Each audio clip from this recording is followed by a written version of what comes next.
How many of you out there are currently in a relationship and having a great relationship? Or how many of you are in a relationship and you're having some issues? Now, this is whether you're dating or in marriage. Well, today's guest is Susan McKeown, and we're going to talk about this. We're going to talk about the 7 major areas of conflict in a marriage, and we're also going to talk about how does the age gap play in a relationship? How does it play into this? So, the other thing I want to mention is if you're a pet owner, please be responsible and have your pets spayed or neutered. Thanks. I want to ask you, should I call it misuse or abuse? Well, actually, people that suffer from misuse usually suffer from substance use disorder. That's the real term, SUD, substance use disorder. Okay. Thanks for that clarification because I know a lot of times we just say abuse. Language is important. You're right. The other thing too, I want to make sure because we see in the background, but we want to make sure for the folks who are listening that you are that author. And currently we're going to be talking about Beyond the First Dance. That's your book. And folks can find information about you and the 2 books, the Beyond the Tango, at beyondthefirstdance.com. Boy, Correct. that was a mouthful for me to get out at the very You beginning. did very well. So thanks for joining us today, Susan. Thank you for having me, Chuck. I'm glad to be here. You're welcome. I want to just jump right in and ask you because you've worked with couples for decades and we've established that. So what is one of the uncomfortable truths that long-term relationship people avoid? I mean, is there something that they avoid when they're in that long-term relationship? I think they avoid the same thing they've probably been avoiding throughout the whole marriage. And that's the connection, early connection and regular connection. Marriages need attention, and I think that is often forgotten. There's so much emphasis put on the wedding and preparation for the wedding and expense and time and energy. And then they think after that's happened, well, good, we're married. And they forget there's a lot of other marriages going on also in your life. There's a book by David White called The 3 Marriages, and he talks about the marriage that you have with yourself, and the marriage that you have with your intimate partner, and the marriage that you have with work. And I would add a couple more: the marriage that you have with your children, and the marriage you have with your home. And I relate those things because they all take a tremendous amount of time and energy and resources. And most of us are aware of that. We put a lot of time into our work, of course, because that's where our paycheck is. And we need that to cover our expenses, as in our mortgage and our house. We put a tremendous amount of energy into that. Why? Because it's a huge financial investment. And we want to make sure that we keep its value. And our children, of course, require a tremendous amount of time, attention, and resources.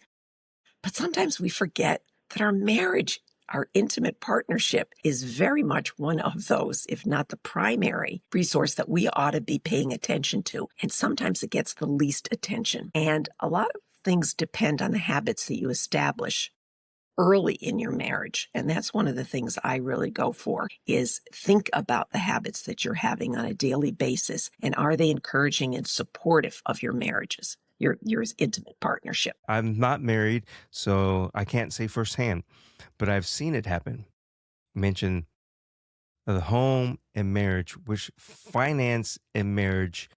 Finance to me seems like maybe especially now, or even if you've been married for a long time, should be a very important thing too, because it seems like the marriages can break down without the communication, without the knowing the finance. Even if somebody says, "Oh, you take care of everything." To me, what happens if one person passes away, or what happens if you look at the bank account one day and $1,000 is missing? And it's kind of like that people start to ignore the truth of it's okay or whatever it might have been. So is finance really important for that long-term marriage as well? Critical.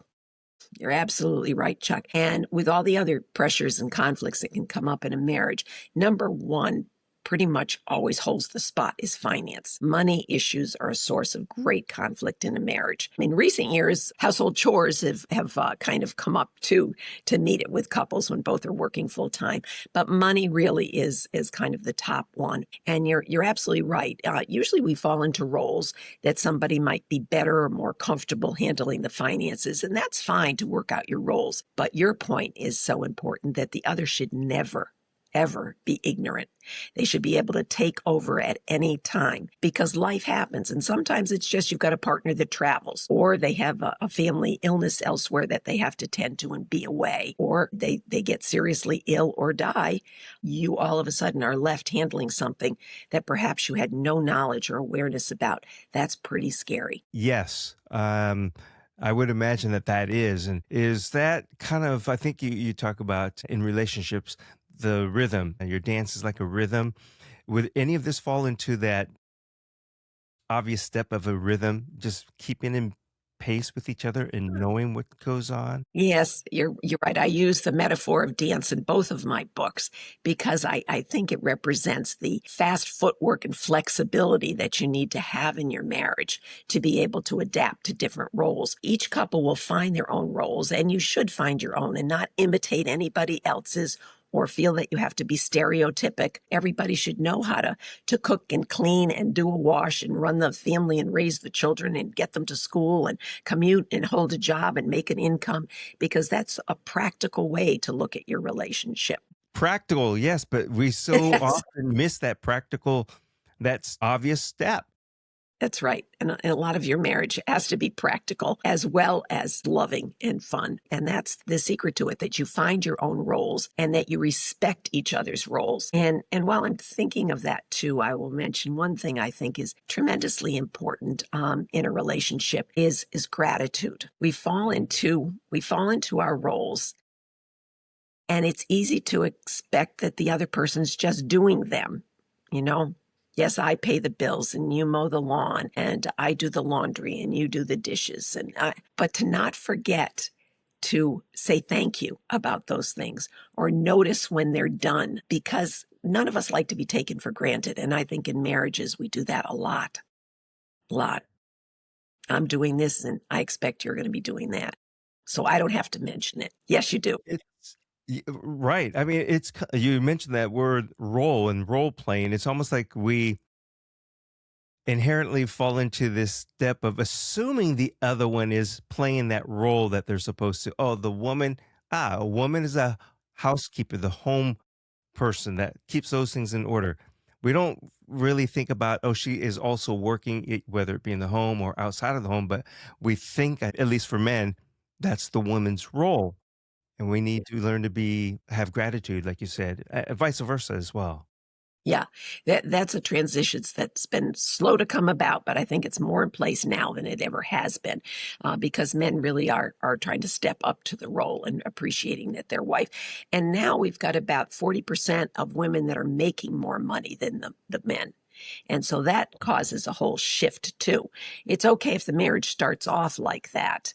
It's a little bit more challenging when that becomes an issue into the marriage and she starts making more money. Sometimes that can be a real source of conflict. And again, you're back to money again as being an area. So, but learning to share the roles and get the job done. We've got a lot of things to do around here with holding the jobs and keeping the house up and raising the children. A lot of moving parts to this, and we got to get together on this. I want to ask you something a little bit more about this role and role playing and what's right and what can be relearned. Because, like you said, today, approximately 40% of the women are the breadwinners of the home and making more. And again, with that role where men are thinking, I'm supposed to be the breadwinner, and therefore all of a sudden she's making more, and it can cause issues in a relationship. What can the couple do? What can the man and woman do aside from really talking about it? Is there anything else that they could do? Anything more? For sure. I'm a big believer in counseling. I think that that's something that mentally healthy people do. And we've made some inroads on that, but I think there's still a lot of stigma attached to it that I don't need to see anybody. I'm not crazy. I'm okay. When in fact, I think it should be part of your team. And I often use the example of, if you have a leaky pipe right now, you probably have a plumber you can pick up the phone and call. An outlet that's not working, you've got an electrician. A toothache, you've got a dentist. A health issue, you've got a primary care provider. So now you're stuck 2, 3, 4 weeks turning into on an issue, and it's just not getting better, and the two of you are having conflict. So who do you talk to?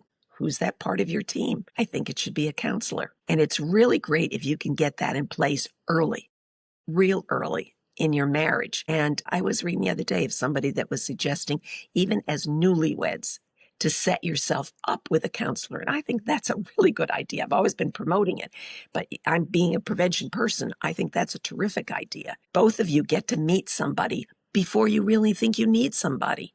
Okay. And that you're going to have different personalities, different temperaments, different interests, different hobbies, a lot of things that you're going to be working through all the time. But if you can get those kind of out there on the mat and be talking about them, and then have an objective expert professional help you through that, then you've got somebody to go to when some conflicts arise. They already know you. It's so easy just to plug back in again. So, yeah, big believer in that. Well, with all of that, I think, like you said, there's a stigma still saying there's nothing wrong with me. I don't need to go. I think of it as one of a couple of ways that you could think of it. You can say it's a family, it's a mediator, but then that's still kind of negative. But you can also think of it, I think, as your life coach. They're just coaching you and helping you along. Um, and the other thing too is you said a professional, and I do believe that a lot of people will, whether it be financial reasons or that stigma of we're not crazy, I'm not crazy. So they'll go to somebody at their church, but still they are not specifically trained in that and they are not a professional. And I'm taking from you, it should be a professional. I agree 100%. And these days, it's a good idea to line it up before you think you need it because we have a mental health provider shortage in this country right now. And so it's hard to get in when you want to get in. So it's all the more reason to do it when you think you don't really need it. Line up, put yourself on a waiting list and get in. And also to remember that you're the consumer here. It's okay to set a short appointment up and both go in and meet with a professional for a few minutes and saying, these are just some of the issues that we're dealing with right now, and get a sense of rapport and trust. Is this somebody you'd really like to meet with? And if you don't have that gut feeling, that's okay. Say, thank you for your time and go next on the list of who you might connect with. You are the buyer. You don't have to take the first person that you meet. It's important that you feel comfortable with it. Well, with this day and age, and as we are doing right now, you are at a distance from where I am. Does telehealth counseling, is that good too? Because that opens up the Yes, door of finding many?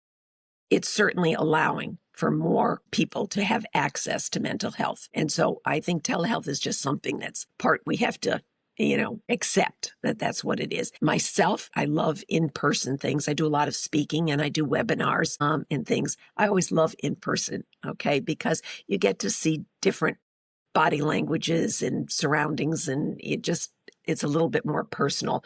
But again, I think we're getting used to it, and I do have a lot of people who are doing telehealth and finding it very helpful, and it fits into people's busy lives and their schedules, and that's important. Less no-shows. And I imagine mentally for people, it gives them a little bit more comfort of, should I say, anonymity or just that privacy without having to drive to an office and Well, things like that's that. true. That's true, Chuck. Yeah. Yep. They're in their own home and nobody needs to know that they're going anywhere. So that's true. And again, that's still related to the stigma that we'd love to get over. So here's a crazy one, again, going along with this, because like I said, you like to see people in person and be able to see their mannerisms or what they're doing. And a lot of times when we're doing this telehealth type of situation, it's the chest up. You can't see if their feet are tapping, the hands are wiggling. Would you ever say, can you make sure the camera shows your entire body? I'm just thinking Well, because for the yeah, you mental would health thing. notice. Yeah, if you were meeting in person, you would notice the hands and the legs and the crossed legs and crossed arms. And, yes, you're right. And you could certainly ask that. And I suspect that some counselors are doing that and want more of a body shot, if you will. Yeah, gives you a lot of information. Yes, body language can and does. Yep. So something else here that I was just thinking about, because with your background in both healthcare and relationships, how much does that mental health play a role in relationship struggles, and which one should you work on first? Mental health or the relationship part? Well, I think they're so intertwined, I'm not sure you can separate them. Yeah. Mental health has certainly been under a great deal of stress. COVID certainly launched, or, it certainly brought to the surface the depression and anxiety that so many in our population are experiencing. And that could have a profound effect on a relationship. And is the person willing to get help? Again, that makes a huge difference. And one of the things I say in my introduction in my book is that it's as big a supporter as I am of marriage and strengthening healthy relationships. There are situations that make it difficult. And if there is severe depression, anxiety, physical, emotional, sexual abuse, untreated, and I mentioned the word untreated, substance use disorder, or mental health issues, then there has to be a safe exit strategy from that relationship. These things can be very destructive to both the adults and certainly the children involved. And it's most important that everybody be safe. Most marriages, fortunately, I don't think are dealing with these severe issues, so they can be worked with. And it's just the ability to come to the table and be willing to talk about it. And just another word about counseling. If your spouse isn't willing to go, you go yourself, okay? Better one than none, because you can learn strategies and ways to take care of yourself. And although none of us can change anybody else, if we work at changing ourselves, we're changing the dynamic, the dance, if you will. And the other person almost has to change in response to that because they're not getting the same reaction that they had before when we learn to take care of ourselves. Now, then my question, like I said, if one is not willing to go, let's say that they're both willing to go. That's my mom. And Good. I forgot to silence Oh, my phone on my watch. I'm so glad you have a mother that cares, Chuck.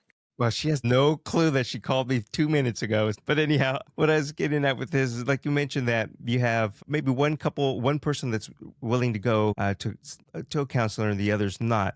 But what if we have that situation? They're both in agreement to go. Is it better for them to meet the counselor separately first? And the reason I ask with that is it almost seems like within that couple, the role, there's one that's more than likely going to be the dominant person in the relationship, and then the other one may follow along and not say exactly what they want to say. Am I making sense on that? There are couples that do both. Each of them go to an individual counselor and they go to a couples counselor. So that does happen because we are individuals. We have different needs. And so sometimes it's very worthwhile having your own counselor and the spouse having his or her own counselor and then coming together as a couple. Usually a counselor won't see them separately except maybe one time or something just to get a sense of things. But usually it's seen together as a couple and then individually. And one counselor usually, if they're seeing the woman, she doesn't also, see the man separately all the time because that's a little conflict. So that usually does not happen. Okay. Okay. Thanks for clarification and letting us know on that. I just want to let folks know that once again, we're having a conversation today with Susan McKeown, and she is the author of the book that we're currently talking about called Beyond the First Dance, and she could be found at beyondthefirstdance.com. Susan, another one of these questions that I have for you is that, and this is more along the line of a personal thing, because you have dealt with a lot of families, addiction, and all that, mental health and everything. Mhm. Through all of your experiences with this, has anything changed your perspective on love or perhaps boundaries or responsibilities, where maybe you see somebody get something wrong and you might go, maybe I'm going to look at things differently? Did I put you on the spot? You can't say that? Sure. No, no, no, no, no. That's a very good question to ask. We started a group, my husband and I, 24 years ago, for families who, these are for adults actually, who have a loved one who has substance use disorder. It's a peer support group because we also have a son with substance use disorder. So when you're with other people that get it, it's a very important and powerful thing that's going on. And substance use, even though it may directly be affecting one person, it's very much a family disease. It has a profound effect on a relationship and marriage because every member of the family is involved. And so when you get that support, and I will tell you with doing our group over these many years, oftentimes it is the mother, the woman that comes. And most of the time it's because she's the mother of a child. And I would say a child ranges from, sadly, 22 to 59, okay? Why don't we have 15, 16, 17-year-olds? We hope it'll go away. We hope it's not going to be a problem, but indeed it is. So mothers are the mother bear. They often come alone. And then many times the husbands do join, somewhat reluctantly, but after they do, they're grateful for the support. Because I think there's a tremendous feeling of, I should have prevented this. This shouldn't be a problem in our family. Again, it's the stigma and that they're responsible for it. And you're not any more responsible than you are if your child has cancer. It's a very unfortunate thing, but this happens to be a brain disease with a lot of genetic influences that are beyond your control. But you can learn how to take care of yourself and set boundaries that are healthy for your loved one, for your spouse and you and your family. And that's really important, really important. If I might jump off, that leads to self-care, one of the most important things. And we end all of our meetings with what I consider one of the most important things, Chuck, is, so what are you going to do for yourself this week that has nothing to do with your loved one, your job, home maintenance, just you? What are you going to do? And I will tell you, in all the years that we've been doing it, I've had only one parent that was able to answer that on the first night. Everybody else, and there's hundreds that have come through our group, they had no idea how to answer that. It was like deer in the headlights. You mean me, just by myself, like doing some? Oh, I don't know. And sometimes it's taken some of them as long as 6 months to be able to give an answer. They've put all their energy into this child. And this can happen with other health issues also.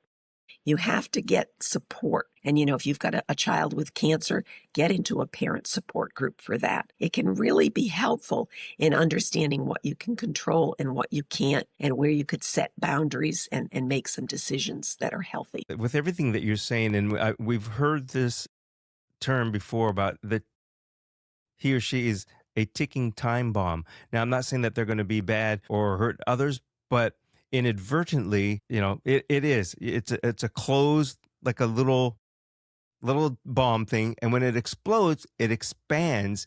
And I think, like you said, it doesn't just affect you if you're dealing with a family member that's having whatever type of issue, you're holding things in, and then you can explode too. You're not protecting them, but you're kind of doing harm to yourself, and in turn it could affect others around you.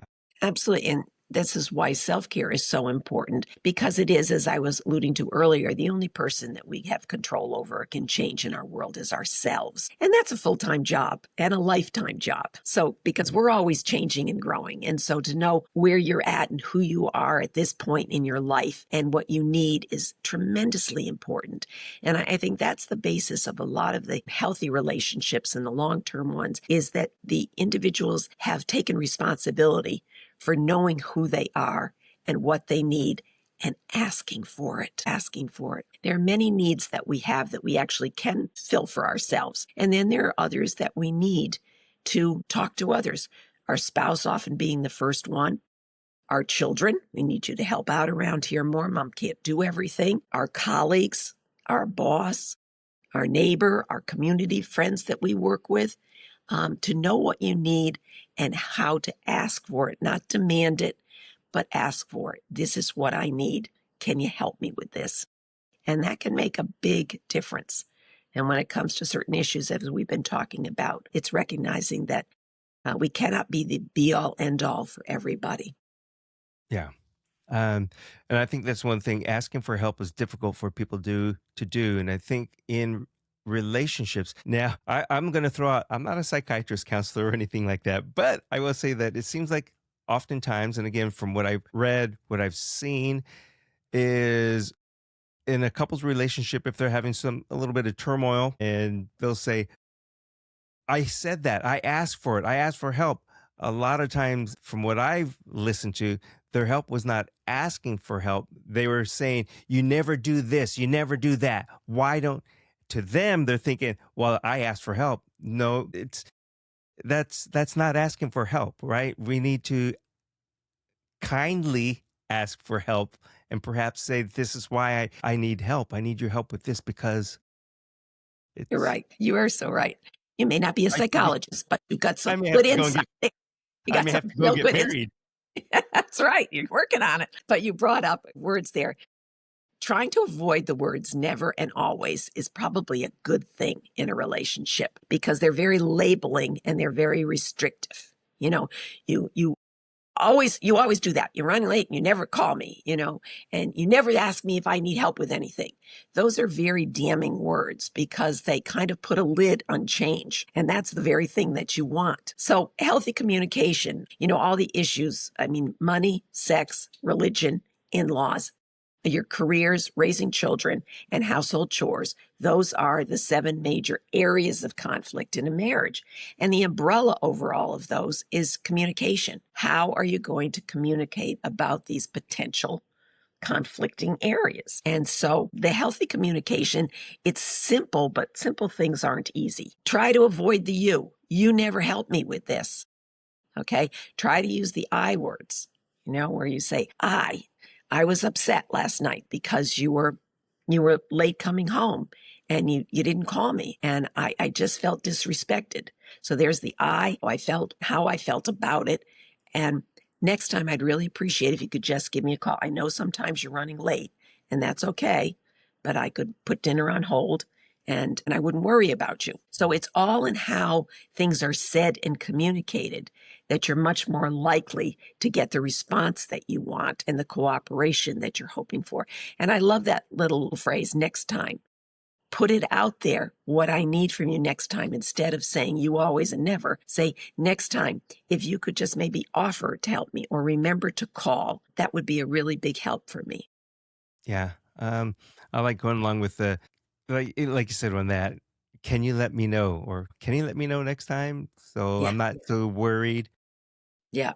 I'd appreciate it. That would be great if you can. Those kind of things. I have a question for you about relationship building, and whether this is a couple that's been together for a short time or maybe getting into a new relationship. Can I ask you this? Do you mind? Because Go it's a ahead. little bit off from what we're doing. Okay. We hear more relationships where there's an age gap. What new different things, how does that role play into this whole relationship thing? And I'll say an age gap of, to me there's a sliding scale, but we'll just say a 15 plus years. It's challenging, and sometimes it's not challenging when you meet.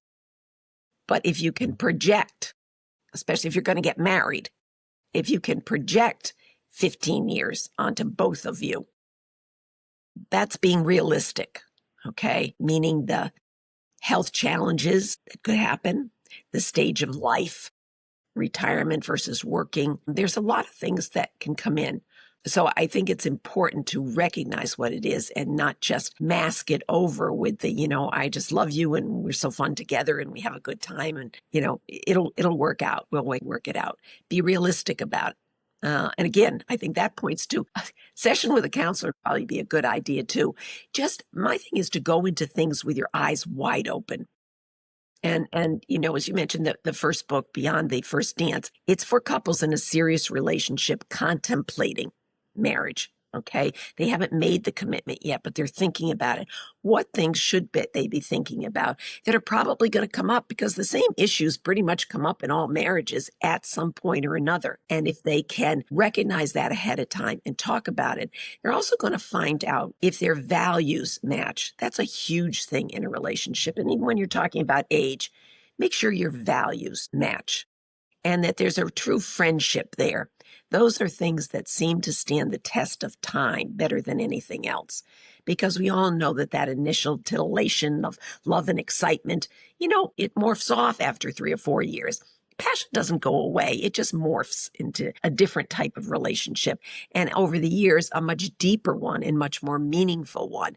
But if you're just getting married on the butterflies, pretty dangerous foundation. Yes. Candy is good, but too much of it, It it's going to is. rot your teeth and make you sick. There you go. And, my Beyond Tango book is for couples after they've made the commitment. Okay. And I also want to say that I look at marriage and parenting as vocations. And I don't think that we've always looked at them like that. I think we've kind of looked as a society that you go to school, get your education, get a job, go to work, meet somebody, get married, have children, and go on with your life. And I don't think that's probably the best thing to do. I think they ought to be looked at truly as callings. And are you ready? Are you somebody that should be married? But then once you make the commitment, stick to it. Be there for each other. Be there for your children. And that's, my purpose in talking about preventing gray divorce, which is those couples married 25 to 40 years that are the largest segment of couples right now seeking to dissolve their marriages. And you go, well, all these years and now you're doing it? Well, and there can be lots of different reasons, but it seems to the ones that I research and talk to and observe are ones that have not gotten the solid foundation right from the beginning on connection on a regular basis and an intimate connection and keeping emotional intimacy alive. It's very easy to get distracted by your job and raising children. They take a tremendous amount of time and energy. So you have to be very deliberate in terms of saying, we need to remember us. We're the foundation here. And so I think one of the things I refer to, and I think this is a foundational healthy habit to start a marriage with. In our house, we call it tea time. My husband was born in Ireland on St. Patrick's Day. How obnoxious is that, right? So tea is very important to the Irish. So it became tea time. But that in any household is 20 minutes that you set aside for the two of you, undistracted, uninterrupted, to connect eye to eye and say, how are you?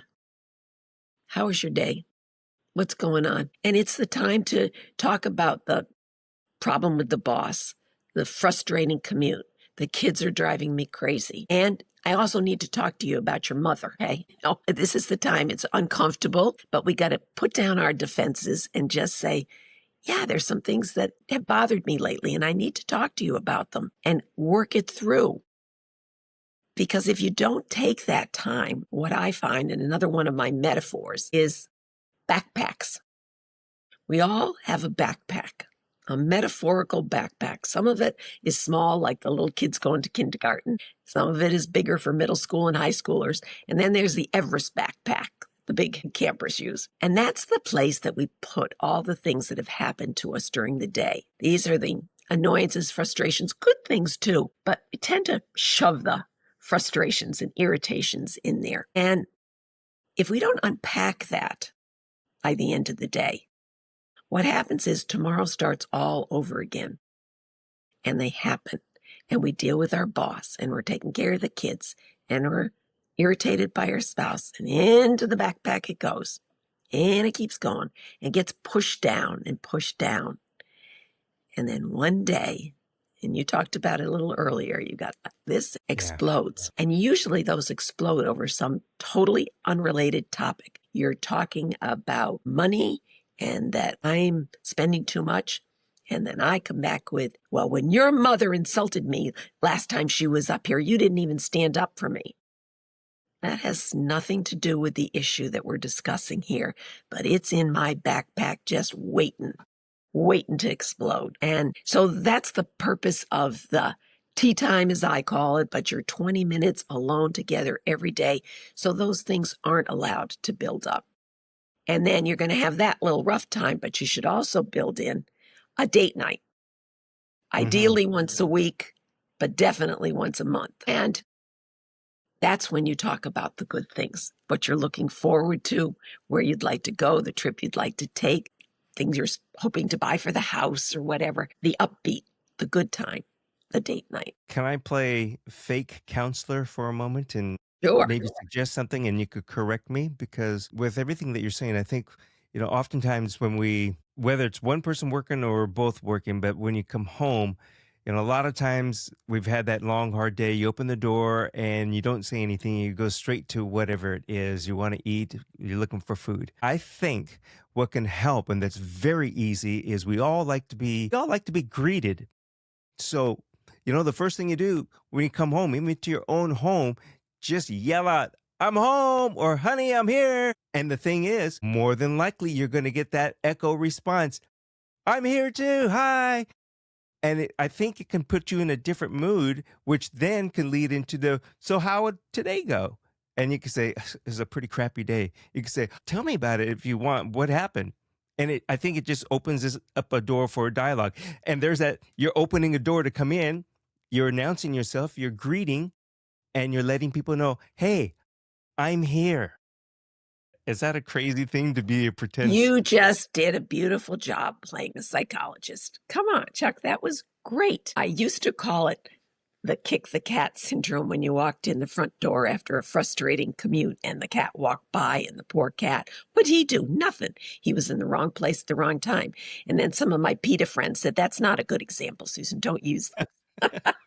So, but what I have said to engaged couples we've spoken to, I said, okay, guys, I'm going to give you a little assignment to do. And it's probably going to cost you a night of your life, but if it saves 1,000 others, it's worth it. When you come home a night this week, I want you to walk in the house and grunt, which is just what you said, okay? Grab the newspaper, flip on the TV, grab a beer, whatever. Just see how your night goes. All right, 3 nights later, regardless of how you feel and how awful the commute was, put a smile on your face, walk in the house and say, hi, hon, how was your day? And just see how your evening goes. And tell me what made the difference. You did. You did. So didn't you give a perfect example, Chuck? Yes, Yes, I did. did. You did. And it's so true. And this is where it gets down to knowing who you are and what you need is so, so helpful because you recognize that you have a lot more power than you thought. And yes, you're kind of frustrated right now, but if you can recognize this isn't your spouse's fault, okay? It's just your commute or whatever it is, and take a deep breath and smile and get over it for them and talk about it in another context, you recognize the power that you have. You can take it either way in many, many instances. And I think that's what makes the difference in the long term. I think we use the word gratitude. Have gratitude. Have gratitude. And this is outside of marriage and couples, but this is all about relationship. Also, I think what we're talking about, the smile and things like that, open the door for someone. Just be kind, and it makes a world of difference. And it'll even make a difference the way you feel. And then you feel that goodness inside, it'll project outside. And then what happens, I think, is even in the short term, you're going to attract those positive people or the positive energies towards you. Absolutely. And you just slid it in there, Chuck. But manners, let us not forget manners. You said holding the door and the please and thank yous. It's incredible how when we're out there in the world, our neighbor, our colleagues, our boss, people we pass on the street, the car mechanic we're dealing, it doesn't matter. We're polite, really. We are pretty good about saying please and thank you and smiling. And then we get home and sometimes those things get completely absorbed and you just forget them. And that's that. Who's the most important person in your life? Is it that car mechanic or neighbor? No, it's that intimate partner that you're with every day. And so to remember those small things aren't small at all. They really turn out to be pretty big in the long run. Just don't call me sir. I'm not old. Yeah, that's true. You sound like my husband. That's what he always says. Ma'am. Susan, this has been a lot of fun and very informative with everything that you're letting us know, and I've really enjoyed the conversation. Is there anything else that you can add before we close out, whether it be about yourself, about your books, or anything? Okay. Anything? Well, yes, I would love you to read the books. I think they can be very helpful. I also just love speaking, and I speak to lunch and learn sessions at businesses and agencies. I speak to women's groups, men's groups, just happy to do that in nonprofits and profits and businesses and whatever, because it's wonderful to be able to share the things that make a difference. Because, when you are happy at home, you're going to be happier at work, and everybody benefits. Employers who take care of their employees benefit because there's less burnout and less turnover of staff. And so, again, I think, being happy within yourself and within your relationships at home, your spouse and your children, can make all the difference in the world and in how you greet everybody and Yes. interact. Let me remind everybody once again, they can go to beyondthefirstdance.com and you could get a lot of Yes. information there.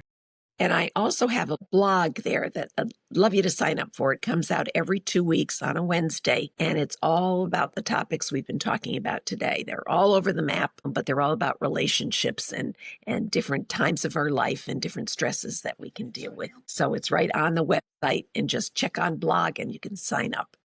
I'll make Thanks, sure Chuck. we've got everything in the show notes. Susan, this has been fantastic. Thank you very much. Thanks so much. Really enjoyed it, Chuck. You're welcome.